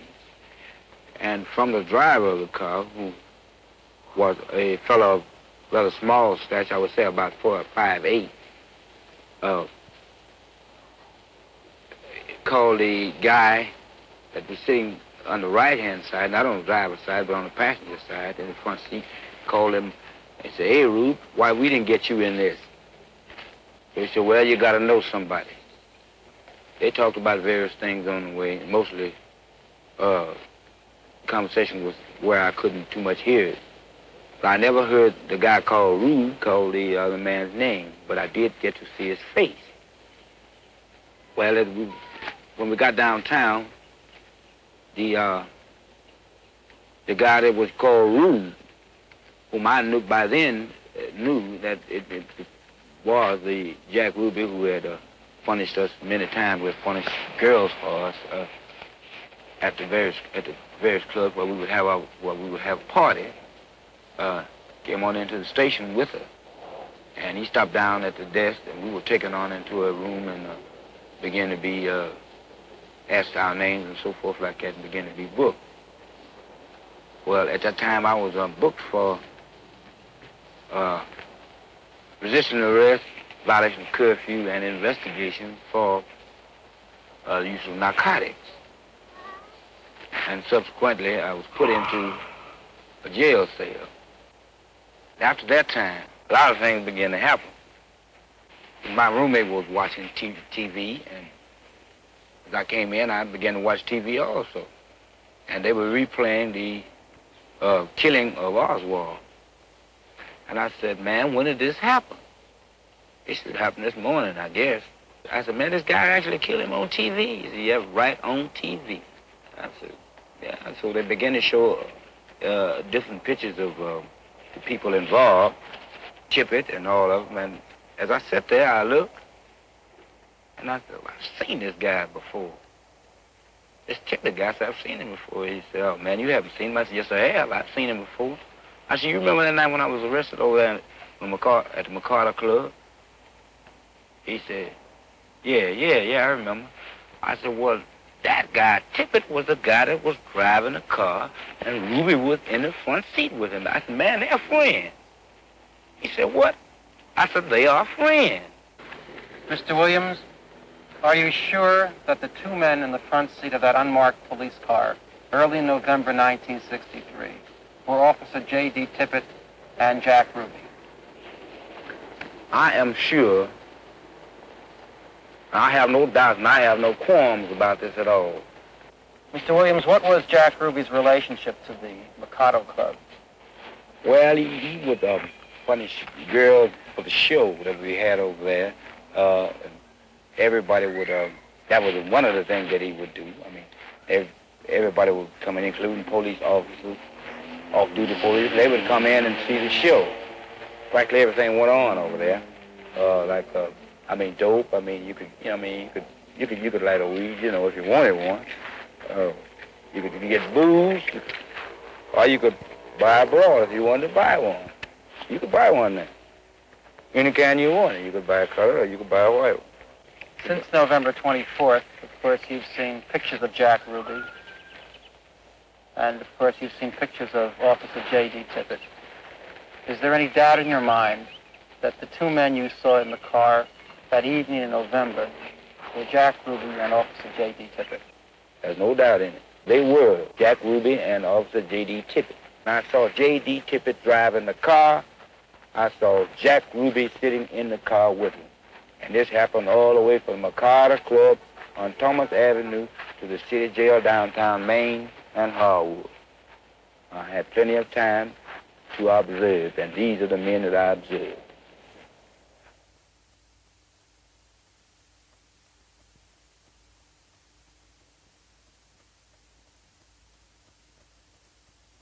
We are at the office of Penn Jones, Jr. in Midlothian, Texas, 25 miles from the Dallas courthouse.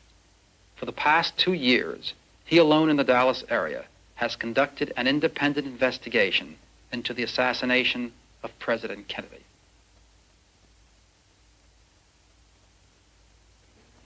Well, I love President Kennedy very much. I was one of the few weekly newspapers that covered the Ruby trial.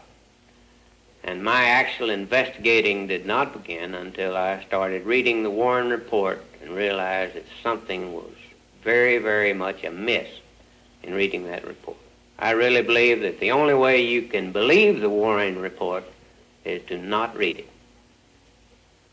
Have you found it difficult to uncover the facts at this time? Yes, it's very difficult.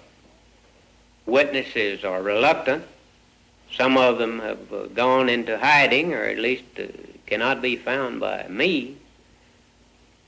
And in many cases, the police have actually told, or as some witnesses say, federal authorities have told them not to talk about the assassination. The witnesses are frightened.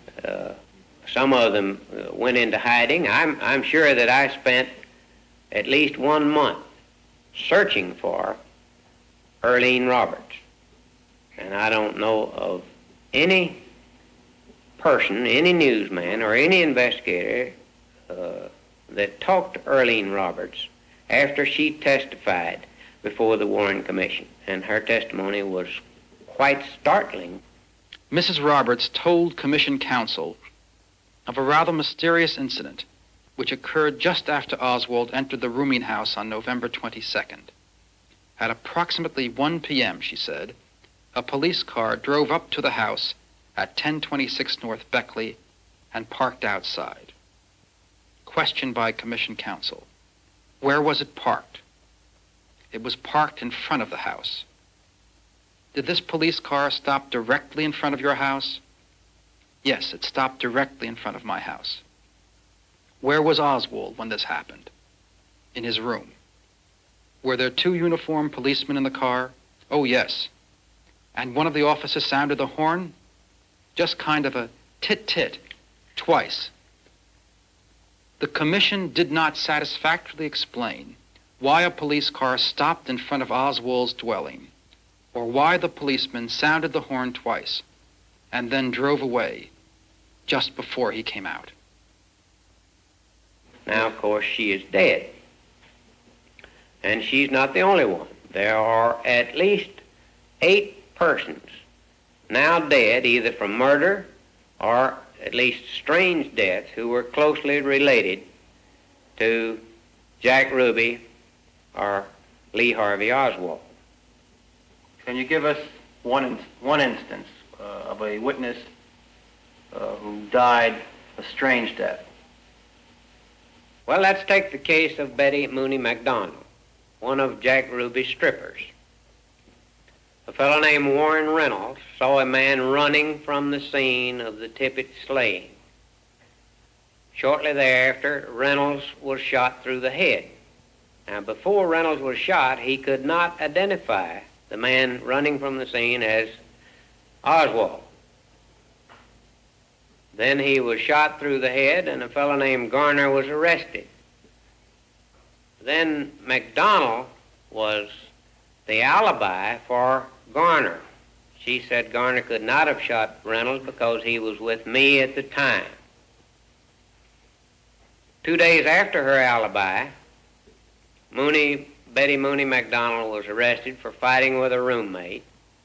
Although the roommate was not arrested, McDonald was put in jail that night, and an hour later she was found hanged in her cell. And of course the Dallas police said she hung herself. Did Reynolds finally testify before the commission? After Reynolds recovered from his wound, he testified and was able to identify Oswald. Mr. Reynolds, where are you employed? At the Giant Reynolds Motor Company. And were you working there on November 22nd, 1963? Yes, sir.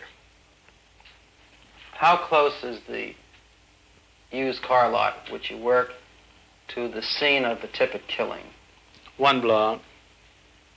Were you there at about 1 o'clock on the 22nd? Yes, sir.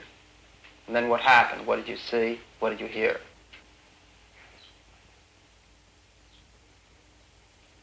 We were listening to the radio about the assassination, and we heard these shots, and we ran out on this porch, and we saw this gunman running up the street. And I followed him for a block until I lost him. And then I was going back to the used car lot, and this policeman stopped me and asked me what had happened. And I told him that I had seen this man with the gun, and I had followed him, and I lost him. So he took the description and my name and stuff like that, and while I was talking to him, some television camera was taking the pictures. And after that, I went on back to the used car lot. Were you questioned by agents of the Federal Bureau of Investigation or the United States Secret Service during November 1963? No, I sure wasn't. Were you questioned by FBI agents or Secret Service agents during December 1963? No, sir. Were you questioned by FBI agents or Secret Service agents during January 64? Yes, sir, I was. When was that, sir? That was on January the 21st. Two agents come out and they talked to me and asked me what I had seen. And I told them, and they showed me 3 pictures. You were questioned by agents of the FBI on January 21st, 64. Then what happened? 2 days after that, as I was close enough to use car lot one night, when I went downstairs to turn off the lights, some gunman was hidden down there and he shot me. He shot me through the glasses, right here, and the bullet lodged right over here. Mr. Reynolds, who knew about your questioning by the FBI between the time that you were actually questioned by them and the time that you were shot 2 days later? Just friends and, of course, my family. The commission concluded on page 663 of its report that it was wild speculation for anyone to think that there might have been a connection between the fact that you were shot in January and the fact that you observed the gunman flee from the Tippit scene. What is your comment, sir? If they would catch the man and prove that he did do it, we could figure out from there whether he was connected or not. And until then, I don't believe anybody is smart enough to say whether it is connection or not. That's one of the examples, and there are many others. Bill Hunter was shot through the heart in the police station out in Long Beach, California. Jim Cody on the Times Herald was killed by a karate chop to the throat in his apartment in Dallas. And the man that was the most likely suspect was not even indicted for the murder. The death of Tom Howard is a very strange one. They said he died of an apparent heart attack. There was no autopsy. But I know personally that Tom Howard was acting very strangely 3 days before he died. I and other people who saw him felt like that he was very frightened. 3 days later, he was dead. Now, he was the man who saw Jack Ruby first after the killing of Oswald. Well, whether these deaths are related to the assassination or not, does the fact that witnesses have died in this fashion tend to make it more difficult to secure statements from those witnesses who have survived? Certainly, there is very little evidence, first-hand evidence left with the erasing of the lives of Tippit and Oswald and these other people who had first-hand conversations with either Ruby or Oswald. That has made the gathering of evidence very difficult. And the continued threats on these people who still have evidence makes them hesitant to talk, and it makes anyone trying to do investigative work very, very difficult. Do you know of any witnesses, commission witnesses, who were threatened before they testified before the commission? Mrs. Clemens was one. She witnessed the killing of Tippit. Mrs. Clemens, where were you on November 22nd, 1963? I was working for Miss Smotherman, 327 East 10th, just down the block from where Tippit was killed. Did you know Officer Tippit? Yes, I saw him pretty many times. And did you hear the shots? Yes, I heard the shots. And what did you do? I ran out into the street and looked down the street, and I ran back down the street where he was lying, and I looked at him. Now, when you heard the shots and you went out of the house, did you see a man with a gun? Yes, I did. What was he doing? Oh, he was reloading it. When I seen he was reloading his gun. And how would you describe that man? Well, he's kind of chunky. He's kind of heavy. He wasn't a great big man. Was he tall or short? Yeah, he's kind of short guy. Short and heavy. Yes. And was there any other man there? Yes, there's one on the other side of the street. All I know, he told him to go. Mrs. Clemens, the man who had the gun, did he make any motion at all to the other man across the street? No more told him to go. Well, he waved his hand and said, go on. Go. And then what happened with the man with the gun? He unloaded and reloaded. And what did the other man do? The man kept going straight down the street. And then did they go in opposite directions? Yes, they was. They wasn't together. They went this way from each other. The one done the shooting went this way. The other went straight down past street that way. What was the man who did not do the shooting, but the man who went in the other direction from the man with the gun? What was he wearing, if you remember? Well, first I can remember he had looked like light khakis and a white shirt. And was he tall or short? He was tall. And was he heavy or thin? He was thin. But the one who did the one who had the gun, seconds after Tippit was shot, he was short. Yes, he was short and kind of heavy. Now, did you testify before the Warren Commission about this case? I haven't said anything to anyone. Did anyone come to see you after the murder of Officer Tippit? Yes, he was a man came, I don't know what he was. He came to my house and talked to me. But I don't know what he looked like a policeman to me. He did. Did he have a gun? Yes, he wore a gun. Mrs. Clemens, how long after Tippit was shot did this man with a gun come to visit you? About 2 days.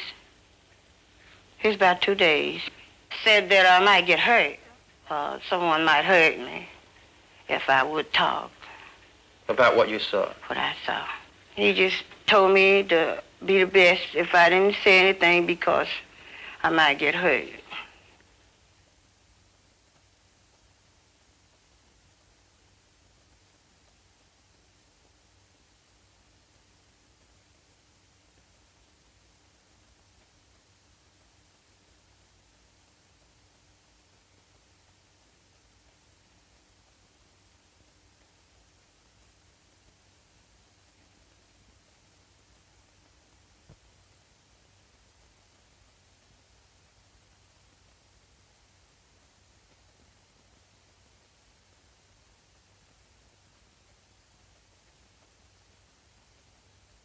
I would love to see a computer faced with the problem of coming up with the probabilities of the assassination taking place the way it did, with all of these strange incidents that took place before and are continuing to take place after the assassination.